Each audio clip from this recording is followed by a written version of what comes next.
Hola gente, ¿qué tal? Buenas noches. Mi nombre es Manuel Lainez. Vamos a desarrollar el repaso de literatura semana 6. ¿Están listos? ¿Preparados? Comencemos. Ya saben que antes de empezar el video, ya saben que pueden suscribirse a mi canal de YouTube, darle like y también compartir el enlace o darle clic a la campanita. Bien, sin más preámbulos, comenzamos. Vamos a comenzar con las preguntas simples para luego pasar a las preguntas de eco. Pregunta uno: ¿cuáles son las características del teatro del barroco español? A ver, recordemos que el barroco español fue un periodo del siglo de oro español. El siglo de oro español tenía dos escuelas. La primera escuela se llamaba, el primer movimiento literario se llamaba el Renacimiento y el segundo movimiento el Barroco. Eso ya lo habíamos visto en el video de la semana 5. Renacimiento siglo XVI, Barroco siglo XVII. Y las características del Barroco son las siguientes. Número uno, alusiones a seres mitológicos. Por ejemplo, la fábula de Polifemo y Galatea, que está presente en el poema de Luis de Góngora y Argote, Soledad Primera, y también alusión a este sátiro, que vendría a ser un ser mitológico. Característica del barroco. Otras características sería la vida es una representación, es decir, la vida es similar a una obra de teatro, en la cual no hay distinción entre la realidad y la ficción. O sea, las personas serían actores y la vida un gran teatro. Bien, aquí tenemos dos obras literarias que pueden dar fe de esto. El ingenioso hidalgo Don Quijote de la Mancha, en la cual el personaje principal, en vez de ver molinos de viento, lo que veía eran monstruos gigantes. Y en La vida de sueño, el protagonista, llamado Segismundo, el príncipe Segismundo, eh, es llevado a un palacio, de lo que estaba encadenado en una torre, es llevado a un palacio y él cree que lo que está viviendo es un sueño, pero en realidad era su vida real. Entonces, él estaba confundiendo la realidad, ¿no? Con el sueño. Tercera característica del barroco, el estilo recargado, lleno de figuras literarias, contrastes, metáforas, hipérbato. El contraste son oposiciones, metáforas, comparaciones, que pueden ser de dos tipos, A es B o A en vez de B, y el hipérbaton es la alteración del orden de la sintaxis, o sea, el desorden de la sintaxis, del monte a la ladera del monte. Y bueno, acá hay algunos ejemplos de versos que contienen estas figuras literarias. Está en Corto el amor y está en Largo el olvido, verso de Pablo Neruda, poeta romántico chileno, en la cual hay dos ideas opuestas, el amor y el olvido, corto y largo. En este otro verso tenemos volverán las oscuras golondrinas. Volverán es un verbo, las oscuras golondrinas sería el sujeto y estos elementos, sujeto y verbo, han cambiado de lugar, por lo tanto se ha alterado la sintaxis. Este segundo verso vendría a ser un ejemplo del hipérbato. Y tenemos el tercer ejemplo que es la vida y sueño. Es una comparación entre la vida y el sueño, una comparación directa en la cual la vida sería letra A y el sueño sería la letra B. Es una metáfora, el tercer verso. Luego tenemos características de barroco. Otra característica es el gran dinamismo, que equivale a inestabilidad. Los personajes son inestables, al estilo de Romeo y Julieta. Romeo, Romeo lloraba por Rosalinda y ni siquiera sus lágrimas se habían secado y ya estaba llorando por Julieta. El hombre es un ser inconstante. Mudanza y fragilidad humana son características que acaban con la muerte. ¿Ya? Y la muerte también, este dinamismo entre vida, muerte, vida, sueño, luz, oscuridad, torre, palacio, estos contrastes, ¿no? Son características del barroco, ¿ya? Veamos qué figuras literarias encontramos en los siguientes versos. No al cíclope atribuye, o sea, no atribuye al cíclope. Quiere que al árbol de su madre sea. Quiere que sea al árbol de su madre. Quiere que su madre sea el árbol. El desdén hasta allí de Galatea. El desdén de Galatea hasta allí. El desdén de Galatea hasta allí. Bien. Aquí en estos versos parece que hay un desorden, ¿no? En las oraciones, ¿no? Parece que estos versos están desordenados, ¿ya? Y por lo tanto, esto corresponde a la figura literaria llamada hipérbato. Siguiente pregunta. ¿Cuáles son los representantes de la poesía del siglo de oro español? Tenemos dos representantes. Luis de Góngora y Argote, que pertenece a la escuela culterana, lenguaje culto, y Francisco de Villegas, que pertenece a la escuela conceptista. Luego tenemos las ¿cuáles son las características del teatro del siglo de oro español? Tenemos las siguientes características del teatro del siglo de oro español. Cuatro características importantes. Número uno, mezcla lo trágico con lo cómico. A esto se le conoce como el drama, ¿ya? También le llaman comedia. Todo teatro español es conocido como comedia, ¿ya? Se recurre al suspenso, o sea, a partir de los silencios, ¿ya? A partir de no dar respuestas, ya hay un suspenso. Luego se escribe en versos octosílabos, o sea, de 8 sílabas. Y la acción tiene mayor importancia que los personajes. Por lo tanto, si tú te suscribes, le estás dando más importancia que a los personajes. Bien, ya sabes, suscríbete al canal, dale like, comparte el video y haz clic en la campanita. Luego tenemos otra pregunta. ¿Qué características del teatro del siglo de oro español está presente en el siguiente fragmento? Rosaura. Rosaura y Sigismundo. Hay un diálogo entre Rosaura y Sigismundo. Rosaura le dice a Sigismundo, tu favor, reverencio. Respóndate retórico el silencio. Cuando tan torpe la razón se halla, mejor habla, señor, quien mejor calla. O sea, Rosaura no le quiere decir nada a Segismundo, quiere quedarse callada. Esto, esto sería parte del suspenso, pero si en las alternativas no está el suspenso, entonces tendría que buscar otra característica. A ver, entonces, ¿cuál sería la otra característica? Si Rosaura no quiere decir nada, bueno, ahí no se le está dando importancia a las acciones. Entonces tendríamos que buscar otra característica. ¿Cuál podría ser esa otra característica del teatro del siglo de oro español? ¿La mezcla de tragedia y comedia? No, no se muestra claro. Solamente hay un silencio. No hay tragedia, no hay comedia. Por lo tanto, la otra característica sería el uso de los versos, versos octosílabos. Esa sería nuestra respuesta correcta, ¿ya? Característica del teatro del siglo de oro español, el uso de versos octosílabos. Segimundo le responde a Rosaura, no has de ausentarte. Espera, ¿cómo quieres dejar de esa manera a oscuras mi sentido? Y Rosario le responde, esta licencia a vuestra alteza pido. Pregunta, ¿quiénes son los representantes del teatro del siglo de oro español? Tenemos tres representantes, Tirso de Molina, Lope de Vega, Calderón de la Barca. Tirso de Molina con su obra Don Juan Tenorio, Lope de Vega con su obra Fuente Ovejuna y Calderón de la Barca con su obra de teatro, con su comedia La vida es sueño. Calderón de la Barca es el mayor representante del teatro barroco de tendencia cortesana, es decir, de la corte, del siglo de oro español, y el más importante de la contrarreforma. Este autor defiende la contrarreforma. Por eso se dice que su teatro está muy relacionado con los temas religiosos, ya que la religión forma parte de la contrarreforma. Obras. Escribió 120 comedias y aparte de comedias también escribe autos sacramental, que son teatros religiosos. Por ejemplo, el Gran Teatro del Mundo. ¿Cuáles son los temas del teatro de Calderón de la Barca? Hay temas principales y secundarios.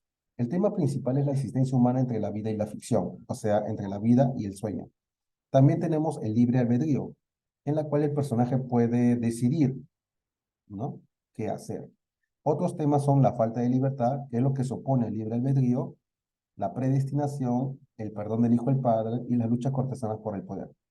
Bien, aquí cuando tenemos el personaje principal de la vida de sueño encadenado en una torre, tenemos la falta de libertad. Y la predestinación se puede ver a partir de la creencia en los astros, en el destino, en un ser divino que manipula el destino de los hombres. La predestinación es la determinación, o sea, pensar que todo está determinado. Sin embargo, esta creencia es opuesta a la idea de que nosotros no podemos conocer la voluntad divina. Por lo tanto, la predestinación no tiene un sustento lógico. Bien, también tenemos el perdón del hijo y padre y la lucha cortesana por el poder. Pregunta, ¿en qué parte de la obra La vida de sueño el rey Basilio reconoce su derrota ante Segismundo? ¿Al inicio o al final de la obra literaria? Al final. Al final, Basilio, el rey Basilio cree en los astros y cree que su hijo va a ser un ser vengativo, violento, pero Segismundo, eh, Segismundo desafía esta creencia, ya que su comportamiento al inicio sí fue violento, pero al final de la novela, él actúa con prudencia y perdona a su padre. Según el fragmento de la obra La vida de sueño, ¿en qué lugar se despertó el príncipe Segismundo? Según este fragmento, ¿dónde se despertó el príncipe? Vaga, Segimundo dice, válgame el cielo, ¿qué veo? Válgame el cielo, ¿qué miro? Con poco espanto lo admiro, con mucha duda lo creo. Yo en palacios suntuosos, yo entre telas y brocados, yo cercado de criados, tan lucidos y briosos. Yo despertar de dormir en lecho tan excelente, yo en medio de tanta gente que me sirva de vestir, decir que es sueño es engaño. Entonces, Segimundo cree que esto es real, no cree que es un sueño. Por... Pero ¿dónde se encuentra? Está rodeado de criados, está en un palacio. ¿Cuáles son los temas en la obra La vida de sueño? Habíamos dicho que había temas principales y secundarios. En este fragmento, ¿qué tema se encuentra presente? Si sabes que tus desdichas. Clotaldo, el guardián de la torre, el guardián que cuida a Segismundo, le dice a este, si sabes que tus desdichas, Segismundo, son tan grandes que antes de nacer moriste por ley del cielo, si sabes que aquestas prisiones son de tus furias arrogantes, un freno que las detenga y una rienda que las pare, ¿por qué blasonas? La puerta cerrada de esa estrecha cárcel. Entonces, Clotaldo le está diciendo a Segismundo que antes de que él nazca ya se había determinado su destino, por ley del cielo, es decir, por ley divina. Esto, ¿en qué tema se encontraría? ¿En la falta de libertad o en la predestinación? Si decimos que la ley del cielo ya determinó su destino, la predestinación. Ese sería el tema de este fragmento. ¿Cuáles son los aspectos formales en la obra La vida de sueño? Aspectos formales. Primero, el lugar. Todos los hechos, las acciones se desarrollan en la corte de Polonia. Recordemos que las acciones tienen más importancia que los personajes. Esta obra de teatro, como toda obra de teatro, pertenece al género dramático. No es cualquier drama, es un drama filosófico que nos hace reflexionar. Es un teatro religioso, filosófico, de carácter alegórico, es decir, que tiene muchos símbolos, centrado en el príncipe Segimundo. Es más, Segimundo también simboliza la inestabilidad del hombre. Y bueno, ya sabemos que está ambientado en Polonia. El lenguaje es culto, el estilo es solemne, propenso a la meditación filosófica. Lenguaje culto, recordemos que es el lenguaje de Calderón de la Barca. Ya que los personajes son reyes, el lenguaje tiene que ser culto. En este fragmento, ¿qué tema encontramos? Segimundo le está respondiendo a Rosaura, quien había entrado a la torre. Segimundo le dice, ¿quién eres? Que aunque yo aquí tan poco del mundo sé, que cuna y sepulcro fue esta torre para mí. Y aunque desde que nací, si esto es nacer, solo advierto este rústico desierto, donde miserable vivo, siendo un esqueleto vivo, siendo un animal muerto. Entonces, Segimundo le está diciendo a Rosaura que esa torre fue su cuna, pero también será su sepulcro. ¿Esta torre qué simboliza? ¿La falta de libertad o la predestinación? Respuesta, la falta de libertad. Y ese era uno de los temas presentes en la comedia La vida es sueño. Pregunta, ¿cuáles son los comentarios de la obra La vida es sueño? Tenemos tres comentarios importantes. Recordemos que en las preguntas de ECO siempre vienen, en las preguntas de ECO siempre viene tema, característica, comentarios y el argumento. En los comentarios tenemos tres comentarios importantes. Uno acerca de la vida, es decir, los imprecisos límites entre la realidad y la ficción. A veces, como los personajes de Don Quijote, ¿no? Como el personaje de Don Quijote, que confunde la realidad con la ficción. Y a veces sucede eso con algunos personajes. Bien, con otros personajes, como Sancho, que Sancho al final también, ¿no? Surge esta intercambio de psicologías entre Don Quijote y Sancho. Sancho se quijotiza y Don Quijote se sanchifica. Bueno, también el segundo comentario sería sobre el delito. El delito mayor del hombre es haber nacido. Es decir, el pecado original, ¿no? Desde que uno nace ya nace con ese pecado original, según la Iglesia Católica. Y el tercer comentario sería el destino, en la cual existe la creencia de que los astros manipulan el destino del hombre. Pero lo que hace el personaje principal de La vida de sueño es enfrentarse a esta creencia, desafiar esta creencia, ya que no va a comportarse como como decían los astros, no va a tener una actitud violenta ni vengativa, sino que va a actuar con prudencia. Y al actuar con prudencia, cualquier persona cuando actúa con prudencia está yéndose en contra de una creencia que había dicho que, el- que las personas son malas, bueno, lo cual no es así, lo cual no es así, ¿no? Uno puede cambiar esa creencia de que todos son malos. Según el comentario de la obra La vida es sueño, ¿cuál es el mayor delito del hombre? Recordemos que habían tres comentarios, sobre la vida, sobre el delito y sobre el destino. Sobre el delito nos decía que el mayor delito del hombre era haber nacido. Ese es el delito mayor, según el pecado original. Acá tenemos los tres comentarios. Según estos comentarios, en este fragmento, ¿cuál de los comentarios, con este fragmento, con cuál de los comentarios se relaciona? La fortuna no se vence con injusticia y venganza, porque antes se incita a más. Y así, quien vencer aguarda a su fortuna ha de ser con prudencia y con templanza. Es decir, que Segismundo, en vez de actuar con venganza y con injusticia, decide actuar con prudencia. Entonces, él va a cambiar, ¿no? Él va a cambiar, no va a actuar como un ser violento, como una fiera, no, va a actuar con prudencia. Entonces, Esto, esto nos indica que Segismundo va a desafiar la creencia de que los astros manipulan el destino del hombre. ¿Ya? Al hablar de la fortuna, estamos hablando del destino. Por lo tanto, es el tercer comentario. Este fragmento se relaciona con el tercer comentario. Pregunta, ¿Segismundo acepta o desafía la creencia de que los astros poseen injerencia en el destino humano? Segismundo lo desafía, desafía esa creencia.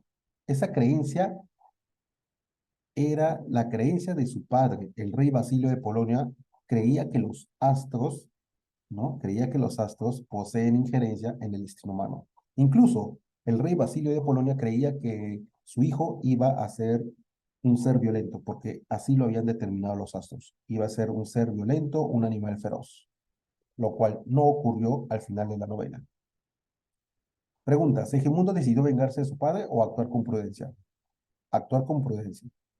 Y bien, chicos, si has llegado hasta aquí, ya sabes, puedes mandar tu like, compartir el video y hacer clic en la campanita para recibir más videos como este.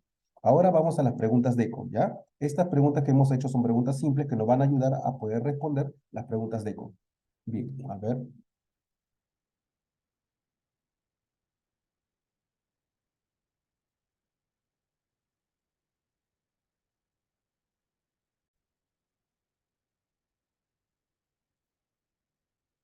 Y bien, aquí tenemos las preguntas de ECO. Un momentito.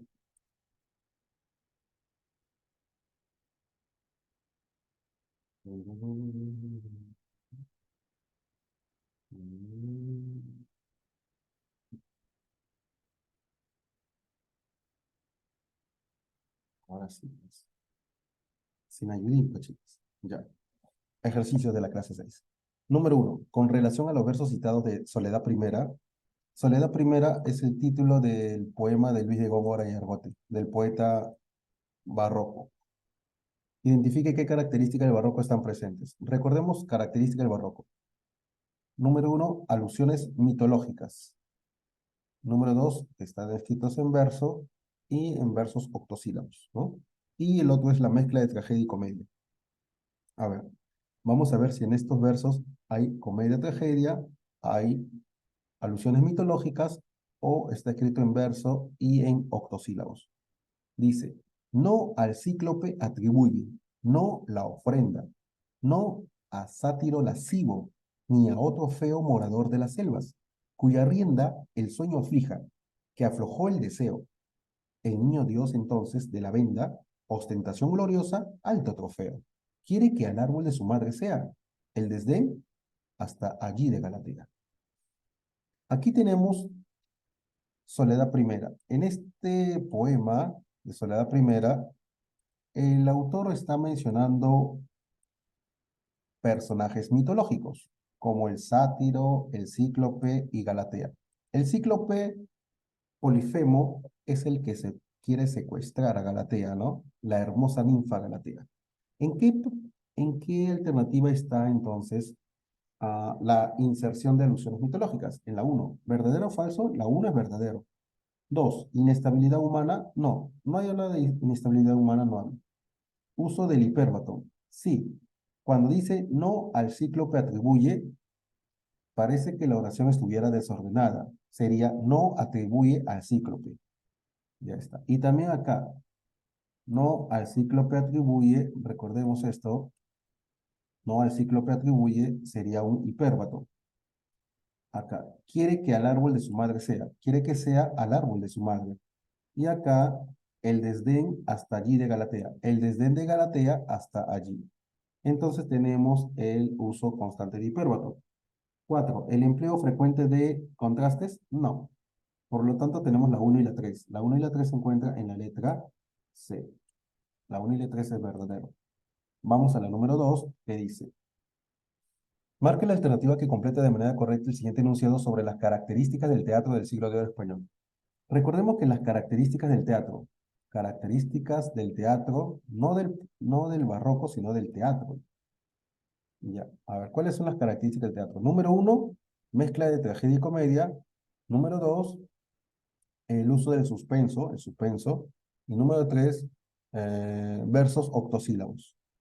Ya, ¿en cuál de estas características las representaciones teatrales presentaron diversos rasgos? Entre ellos tenemos, esto marcó una clara diferencia con el teatro clásico.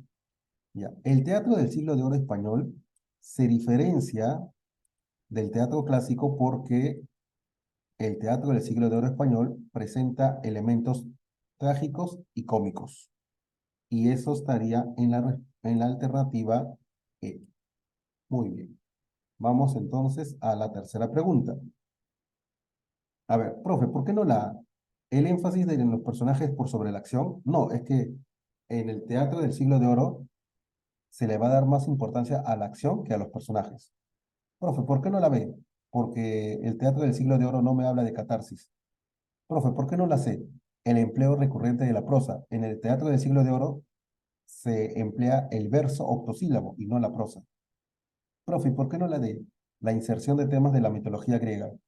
Eh, sí hay temas de la mitología griega, sí hay personajes incluso de la mitología griega, pero lo que pasa es que en el teatro clásico también hay personajes de la mitología griega y eso no es una diferencia, sino es una similitud, man. Similitud más bien. Tres, características del teatro del siglo de oro. Ya. Entonces, recordemos, característica del teatro del siglo de oro está escrito en verso, octosílabo, el uso del suspenso y la mezcla de tragedia y comedia. A ver, acá hay un fragmento. Rosaura le dice a Segismundo en el diálogo, tu favor, reverencio, respóndate retórico el silencio. Cuando tan torpe la razón se halla, mejor habla, señor, quien mejor calla. Entonces, me habla del silencio, me habla de que mejor habla quien mejor calla. Entonces Rosaura no le quiere decir nada a Segismundo, y esto hace que Segismundo responda, no has de ausentarte, espera. ¿Cómo quieres dejar de esa manera a oscuras mi sentido? Y Rosaura le responde, esta licencia a vuestra alteza pido. Aquí tenemos el suspenso, pero si no encontramos el suspenso en las alternativas, tendremos que buscar personaje gracioso, no hay. Acción, tampoco hay, porque Rosaura no quiere hablar nada. Temas de carácter mitológico, tampoco, no hay ni siquiera personajes mitológicos. Entonces la respuesta está entre la D y la E. ¿Está escrito en verso y con rima? Sí. ¿Exalta el nacionalismo de la época? No. La respuesta sería la letra D.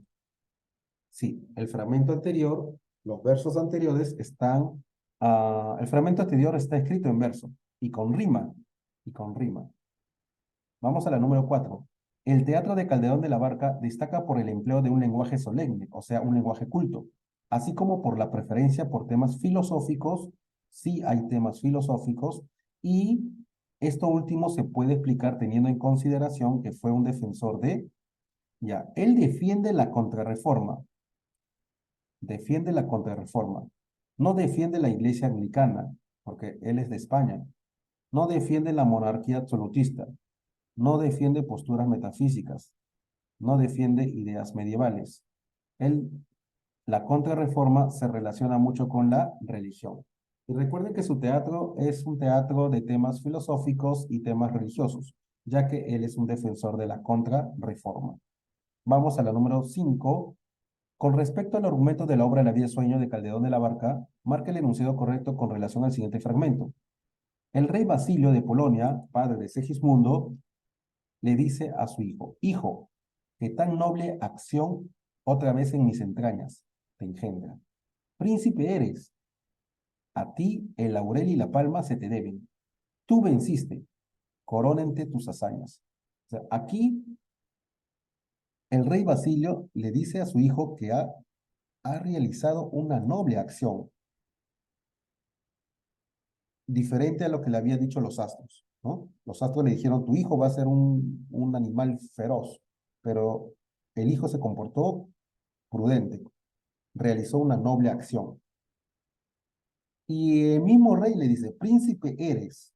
O sea, le está dando ya su cargo, ¿no? Príncipe eres. A ti el laurel y la palma se te deben. El laurel, la corona de laurel es como tener el premio Nobel, ¿no? Lo mejor. O sea, ya lo quiere coronar. La corona de laurel era lo mejor que puede haber. Tú venciste, dice, tú venciste. O sea, el hijo ya venció al padre.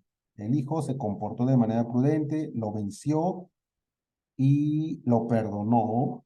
Y entonces el padre pide que coronen a su propio hijo. Entonces, aquí tenemos letra A. ¿Basilio reconoce su derrota ante Segismundo al final de la obra? Sí. ¿Cómo sabes que está reconociendo su derrota? Porque dice, tú venciste, dice. El rey Basilio está reconociendo su derrota ante su hijo al final de la obra. Letra B. ¿El príncipe Segismundo será encerrado por el rey de Polonia? No me habla de ningún encierro. El fragmento no me habla de ningún encierro. Por lo tanto, no es la letra B. Letra C. El rey le da la bienvenida a Segimundo al despertar en el castillo. No me habla de que Segimundo está despertando. El fragmento no me habla de eso. Letra D. El rey Basilio ordena narcotizar al príncipe debido a sus acciones. No, el rey más bien está felicitando a su hijo. ¿Ordena narcotizar? No. E. ¿Basilio marchará al destierro? No. En el fragmento mencionado no me habla de ningún destierro. Por lo tanto, la respuesta es la letra A. Número 6. Lee el siguiente fragmento de la vida de sueño de Calderón de la Barca y señale el enunciado correcto respecto al argumento de la obra. Segimundo dice las siguientes frases, los siguientes versos. Válgame el cielo, ¿qué veo? Válgame el cielo, ¿qué miro? Con poco espanto lo admiro, con mucha duda lo creo. Yo en palacios suntuosos, yo entre telas y brocados, yo cercado de criados, tan lucidos y briosos. Yo despertar de dormir en lecho tan excelente, yo en medio de tanta gente que me sirva de vestir. Decir que es sueño es engaño. Entonces, el príncipe Sigismundo está despertando, ¿no? Pero acá dice, está despertando ¿dónde? ¿Ah? En un palacio hermoso, rodeado o cercado de criados, y en un lecho hermoso, en un lecho, o sea, en una cama, ¿no? Una cama excelente. Letra A. ¿El príncipe monóloga en el palacio acerca de su injusto destino? No, está hablando de que está en un lugar hermoso, en un palacio. Letra B. ¿El hijo de Basilio es liberado por el pueblo? No, no me habla del pueblo. Letra C. ¿Los versos refieren al retorno de Segismundo a su agobiante prisión? No, Segismundo está en un palacio. Letra D. ¿El joven príncipe polaco detalla el espacio donde está encarcelado? No, habla de un palacio y ahí no está encarcelado. Letra E. ¿La escena describe el despertar del protagonista en la corte de Polonia? Sí, en la corte significa palacio, en el palacio de Polonia. Por lo tanto, la respuesta es la letra E. 7. ¿Qué tema desarrollado en el drama filosófico La vida y sueño de Calderón de la Barca se puede inferir luego de leer el siguiente fragmento de la obra? Clotaldo, el guardián de la torre, dice estos versos. Le está diciendo a Segismundo, si sabes que tus desdichas, Segismundo, son tan grandes que antes de nacer moriste por ley del cielo, si sabes que prisiones son de tus furias arrogantes, un freno que las detenga y una rienda que las pare. ¿Por qué blasonas? La puerta cerrada de esa estrecha cárcel.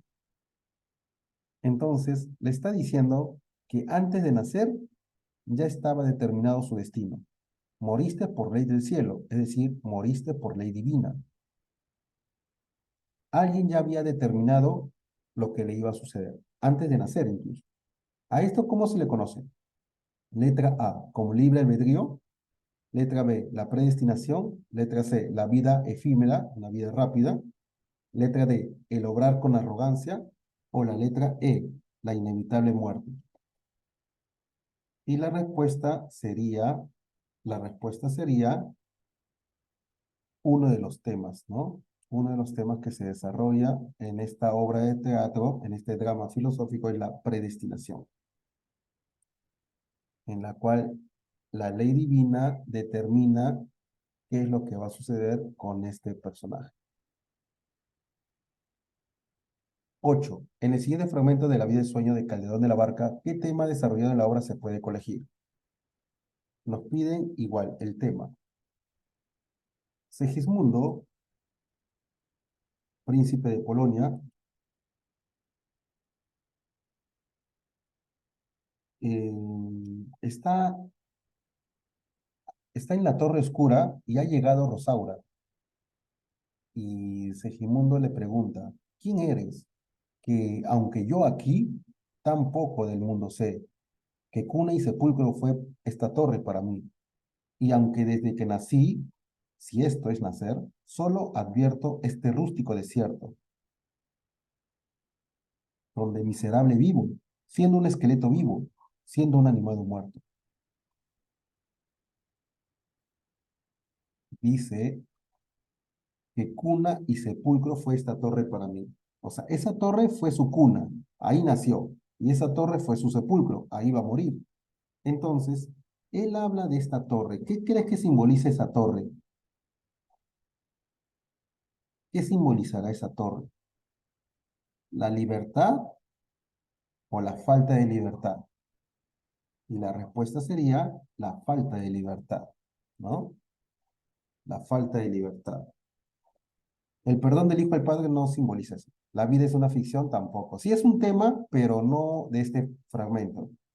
La lucha por el poder tampoco están luchando aquí. El libre albedrío, el libre albedrío se da si es que él se escapa de la torre, pero aquí no se está escapando de la torre. Vamos a la número 9. Marque la alternativa que completa de manera correcta el siguiente enunciado relacionado con el comentario del drama de la vida de sueño. Recordemos que hay tres comentarios. Primer comentario, la vida es comparada con la ficción. Segundo comentario, el delito del mayor del hombre es haber nacido. Y tercer comentario, que los astros han determinado el destino de las personas. A ver, entre las reflexiones más destacadas que se aprecian en la obra, se alude al mayor delito del hombre, el cual consiste ¿cuál era, en qué consistía el mayor delito del hombre? ¿Se acuerdan? En haber nacido. Ya, ¿y en qué alternativa está el haber nacido? Acá, en la letra D, haber nacido, lo cual hace referencia a la fatalidad del pecado original. Muy bien, o sea, si nosotros conocíamos los comentarios, si nosotros conocemos los comentarios, va a ser fácil que nosotros podamos responder estas preguntas de eco. Ya saben, es importante saber los comentarios, temas, características y el argumento. Número 10. Considerando el siguiente fragmento, marque la alternativa que señala el comentario correcto, comentario también, ya ves, nos piden sobre el comentario correcto sobre la obra La vida y el sueño de Calderón de la Barca. Tres comentarios, la vida y el sueño. Segundo comentario, el delito mayor del hombre es haber nacido. Y tercer comentario, los astros determinan el destino del hombre. El rey Basilio de Polonia está dialogando con su hijo, el príncipe Segismundo. Basilio le dice, ya estoy príncipe a tus plantas, o sea, ya estoy arrodillado ante ti. Pisa mi cerviz, y huella mi corona. Postra, arrastra mi decoro y mi respeto. Cumpla el hado su homenaje. Cumpla el hado. El hado es el destino.